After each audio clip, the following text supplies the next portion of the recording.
Welcome to Energy Stew. This is Peter Roth, your host, and I'd like to ask you, what do you know about your mental multidimensionality? How multidimensional are you? Maybe you are just unaware of living as a multidimensional being, but you can't help it. And we're going to understand that better because we're talking to a man who we've had on the show many times before. Actually, no, we haven't. We've had him on the show once before, but we're going to have him on the show many times again. That's for sure. Because he's so terrific.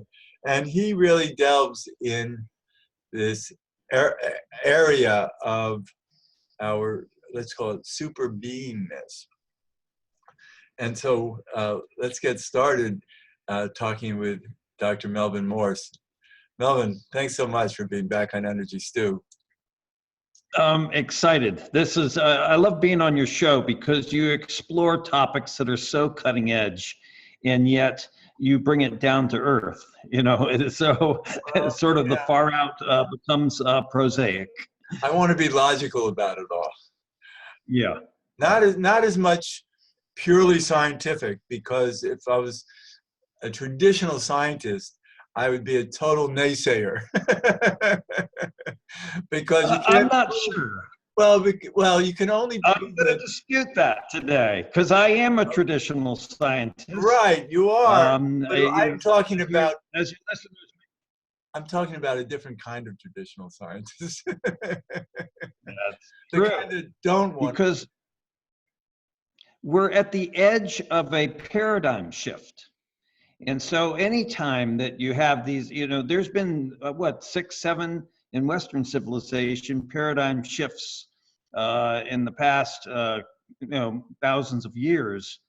And we're at a paradigm shift now in which we've gone from the materialistic scientific point of view, which says that, we're composed of atoms, which then create molecules, which then created cells, which then create organisms, which have brains, and then that brain creates consciousness. That paradigm is the old paradigm. Really, in the last 20, 30 years, the new paradigm is that consciousness comes first. And so that, and it doesn't, it's interesting, this new paradigm does not dispute the old paradigm. It simply says consciousness comes first, then consciousness generates what's called information theory. And information theory is the basis of cell phone technology, almost all of cutting edge systems theory, which is important in engineering sciences, etc.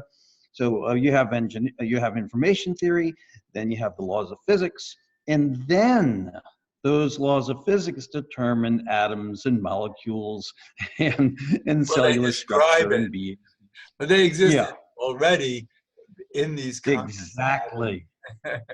So we were talking about a book, An End to Upside Down Thinking, and by Goober, and I think that that's just the first of many such books that's going to come along to explain this scientific revolution. Well, also, but there's no question.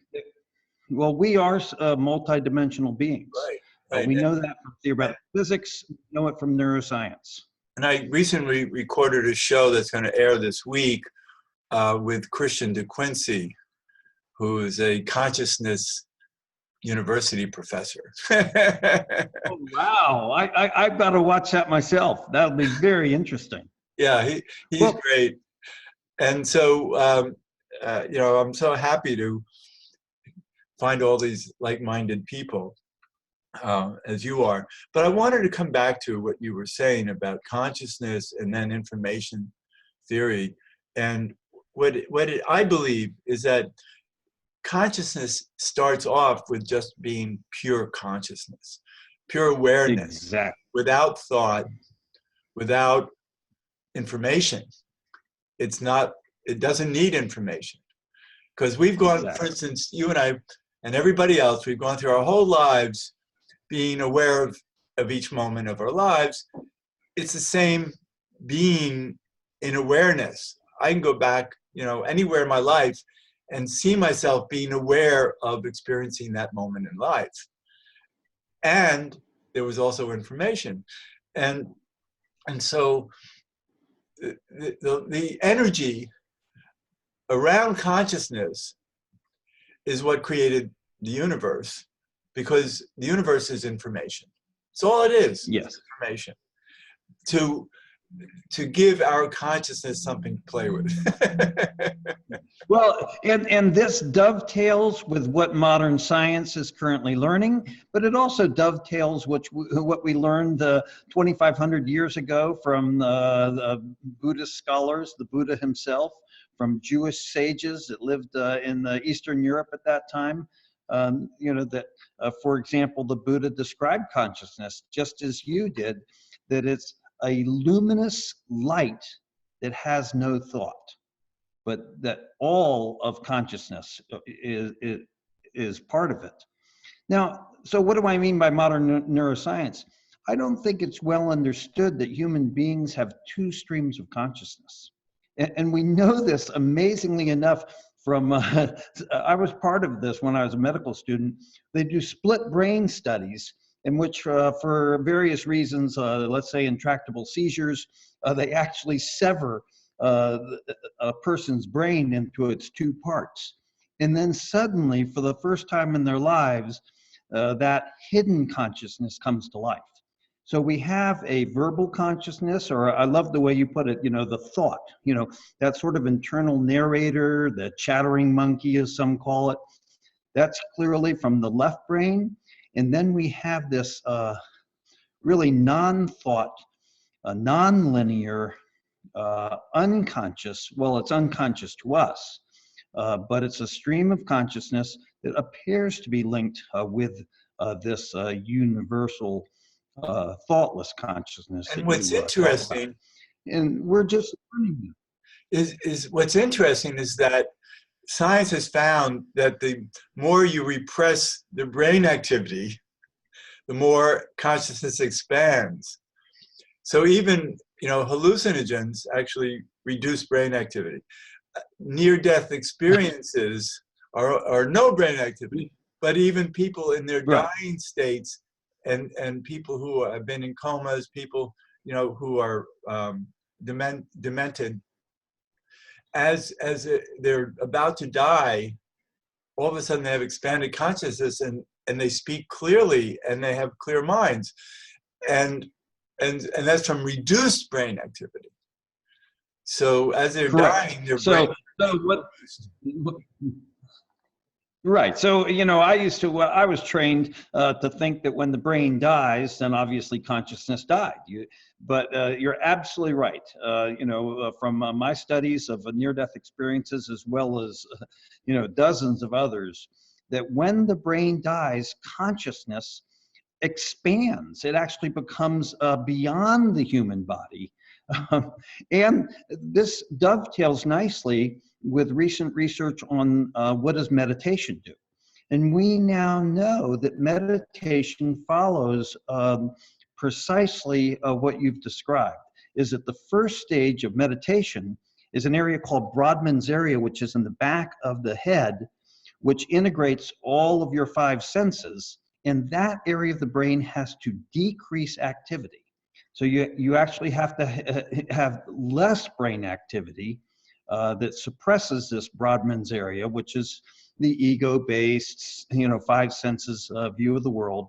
And only then do the other areas of the brain, which allow us to communicate with this universal consciousness, come to life. Yeah, that's wonderful. So how do we go about getting there?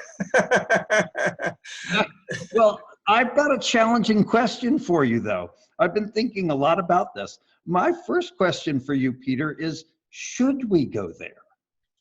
I mean, we clearly are multidimensional beings. I mean, the theoretical physics tells us that there's 10 dimensions, perhaps.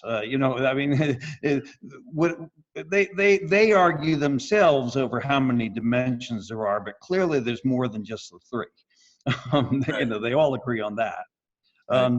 But we're here it's seemingly for a specific reason. Those that have had near-death experiences that have interacted with this universal consciousness at the point of at the end of their lives tell us that we're here for that specific reason, to learn lessons of love. So maybe we're meant to stay in this three-dimensional, very restricted consciousness in order to learn our lessons. Well, I think that's the And purpose of life. And because people suffer so much. And why do they suffer? And I always say, because in the suffering, you're seeking wholeness. You're seeking peace. You're seeking love through your suffering. And that brings you to more light, and that lights the universe. And so the purpose of life is to light the universe more through the hard road that it's like creating pearls in an oyster shell. And so we could say, okay, but how much of it do we need? How much suffering? Well, so I just wanted to pose that question. I'll give you an analogy that I often think of. Is I used to work in the infant intensive care unit, where we had the infants in these little incubators, and there'd always be one infant that didn't want to stay in its incubator. That every time the nurses opened the little portholes, to feed them or, change dressings or whatever, those infants would make a break for it and try to get out. And sometimes I wonder to myself, are we being that foolish? Or are we like those infants? We're meant to stay in this three-dimensional restricted universe. Because obviously, if those infants did in fact escape, they would be endangering themselves, and they wouldn't be able to develop properly. But that's an important.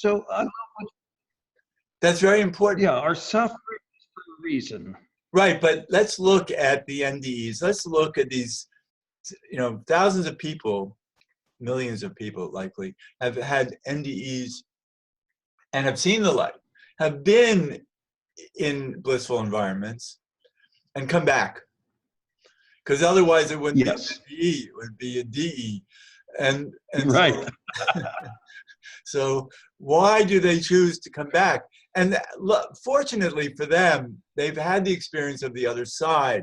So when they come back, their memory usually is intact enough to tackle the struggle of this dimension with more clarity and optimism, because they've seen the light. Because as we are born, there's a veil that we forget where we've come from, and we're in the suffering, and it just looks terrible, and we don't know what to do about it. But when you've seen the other side and you come back, you have a higher aspect about it. Well, I want to expand on that then, or piggyback on that, because I do want to come back to that. Many people don't want to come back, but when people come back from their near-death experience, invariably it's for love. They feel that there's something unfinished. One girl told me that she was to have a brother who was born with heart disease, so she had to help her mother. But one of the cases that taught me the most was this young man who told me that he had a near-death experience, nearly drowning, when he was about 10. And he told me that a voice told him, "Go back, Bobby, you have a job to do." So this was earlier in my, in my studies, and, I was sort of full of myself and a little bit skeptical about all this. And I interviewed him as part of a study of the long-term, what happens to you over the long term of having a near-death experience. So I interviewed him when he was in his 20s. And so I was like, oh gosh, so he has a job to do, the cure for cancer or something like that. And he saw the look on my face and he said, "I already told you what my job is. I run a small construction company. And, those numbnuts wouldn't know what to do with me if they didn't have me to employ them." And, everybody has a path. Right. He came back from his near-death experience to run a small construction company. Yeah. So that tells us something very important, that we're meant to live the life that we live. And, it's not, they don't come back for grandiose reasons. They come Right. back for very simple, present reasons. But I work with The people. ordinary life we live. I work with a lot of people who struggle and don't feel that they're living the life that they were supposed to live, that they're not on purpose because they're working so hard with their struggles. And I look at them and I go, guess what? This is it. This is the life you've come here for. Maybe there's more Right. to it after you're done with what you're doing now. But right now, just embrace that this is part of what you came for. Right. I have learned that the hard way, that virtually Me too. whatever it is that we're dealing with is what we're meant to deal with. Now, that's not to say that then that gives us some sort of free pass. That just gives us encouragement, to Right. know that we've got to struggle through at those times when it just feels overwhelming. When the stuff, it is true that excuse me, it's not true that God gives you only what you can handle. Some people get things that they can't handle. And I think that at least I personally have been able to share with them what I know about the near-death experience, which teaches us that we're here to learn lessons of love, to be able to then encourage them. And, just as it sounds like you have in your work, where you have to say, no, wait a moment. This is your struggle. This is what you're here to learn. Right. As limited as it might feel. Well, yeah, that's so that brings up another question then, is how do we know when the universe is talking to us? How do we know when our multidimensional consciousness is in sync? When do we know that a word of encouragement is coming to us versus something that's generated by our own ego, that's a response to fears or anxieties? Um, you know, how can we sense that? Well, And I'd like. I feel that everything is in divine order, even our egos. And the suffering that our egos create for Wow. us is all Well, right. that's a really interesting way to look at it. That's a really interesting way to look at it, because I've always tried to differentiate, what thoughts are coming from my own ego, and then what is actually a sign from the universe, if you will. But what you're saying is that maybe maybe I don't need to make such a fine distinction between the two. Right. And I've had many times in my life where my ego seemed to be running things, causing trouble. And I've had a Mhm. lot of parts of my life that really were lousy because I wasn't thinking straight. It was like that ego was pushing me. And I look back on it all and I'm grateful for all of it.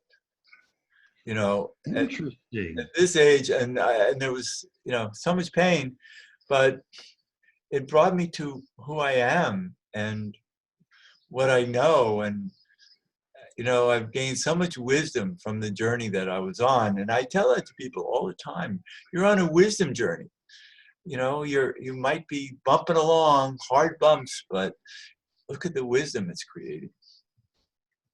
So, in other words, we shouldn't regret our mistakes, but we should embrace them and learn from them and see them as part. Because I'm always trying. Well, I don't think it's just me. I think that many of us are looking to sort of a higher power to guide us. But what I'm understanding you to say is maybe a higher power is just to support us, to help I us. love that. But Yeah. you know, you know, but that we do need to be more aware of our suffering and Right. the suffering of others. Right. I think that to understand the suffering of others is so important in order as a way of growing your character, and again becoming part of a multidimensional being. Well, I believe that we come into life, we're shown a basic understanding of the life we're coming into. And we know, okay, I'm going to be dealing with this and that. Oh, that's going to be terrible. But look where I am now. Where I'm coming from is this beautiful other higher dimensional universe that I'm going to come back to. So maybe I can deal with it. Maybe I'll get into this and learn the hard lessons that my soul will benefit from and the universe will benefit from. And I'll step into this life and have these terrible things happen. And it'll, that search, that purpose of trying to find light and love in every hardship will be so much stronger. And I think souls are so brave to come into this world and do this. Well, it's in times of suffering that we find God. There's no question about that. Right. That, when I look around, I think it's in the most difficult and extreme situations. And often we find God in the wrong places. We find God in the so-called refuge of society, the criminals, our so-called criminals, the impoverished, the people who are challenged in so many different ways. Interestingly enough, that's where I find God in my interactions with those people. Right. And maybe the strongest way to find God is to have a near-death experience. And that's about as harsh as it can be that you... Well, I think that through meditation, you can find the same types of understandings. They're not as profound, obviously, right, because near-death experience wipes away your ego completely. But the process of meditation, in which, as you say, turns off the ego-driven areas of the brain, can sometimes allow us to then enter into that luminous universe. Yes, but it's temporary. Right, and it's temporary, and it's something I think that takes practice. Right. Oftentimes people, when in meditation, they'll, well, I can't meditate, I can't sit there for so long, or etc. There's many different ways to meditate. There's a movement-oriented meditation. Sure. Really, meditation goes back to what you said originally, Peter, which is it's simply to be in the now. So oftentimes meditation is just paying attention, taking a walk in the woods, sure, but carefully. Contemplation. Right. Contemplation. I see the green leaf. I see the pattern and textures of the bark. Those types of active meditation techniques, I think, work best for modern man anyway. The traditional meditation was, of course, developed at a time where there weren't cell phones, there weren't the stresses that we have in our ordinary lives, there weren't the constant noise in the background, etc. So, we need new meditation techniques for the 21st century. Well, I interviewed a man who went up into the Himalayas and meditated in a cave for 3 months. And he would go into 15 hours of bliss at a time. But when he was done, he'd have to go out of the cave to go get food in the local village and deal with all the hardships of life in the Himalayas. And he realized that, wait a minute, these 15 hours of bliss were beautiful. I loved it. But then here I am back in reality of crazy people doing crazy things. That reminds me of a Jewish story in which a seeker, seeks out a rabbi who is meditating, in a cave in the wilderness, and the seeker says to him, what is the meaning of life? And then the answer is, what? Why are you asking me? Go down to the marketplace. Go down to the woman who has to, to struggle to survive and keep her family going. That's where you should go to find the meaning of life. I'm just simply here, meditating. flowing my consciousness. Right. But I wanted to, I We wanted only to, have a minute or two left, by the way. oh, okay. Well, I got to tell you real quick then.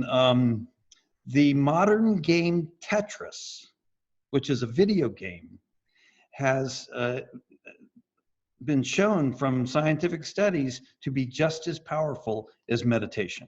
Wow. You know, the typical type of meditation that you're describing, even going on to, for example, healing post-traumatic stress disorder and triggering a variety of different types of psychological healings from playing the video game Tetris. And this is published in the magazine Science. That's So, wonderful yeah. to know about. Thank you. And so let's tell our audience where they can find out more information about you and your work. Well, my website is Melvin Morse MD. So that's just MElvinMorsemD.com. And please, I love to talk to people. I'm still doing a lot of near-death research. I have particular interest in remote viewing. So come to my website, drop me an email, and we can continue this dialogue or continue to listen to Peter's show. Yeah, we're going to have more. This is so much fun to talk with you. And I'd Yeah. love to explore these areas of understanding that you've been able to appreciate in your life. And so, Melvin, thanks so much for being at Energy Stew. It's such a pleasure. Oh, it's so wonderful to be able to, you know, so often we live such, you know, constricted lives and we can't really explore all of this. And this is just a wonderful opportunity for me you know, to just, you know, have fun with these ideas, which otherwise from the scientific point of view, you know, have to be carefully documented and, you know, et cetera. Right, right. So we enjoyed the exploration. So thank you so much. Thank you so much. And this is Peter Roth, your host of Energy Stew at prn.fm. I can be reached at peter@heartriver.org. I'd love to hear from you, and thanks so much for listening.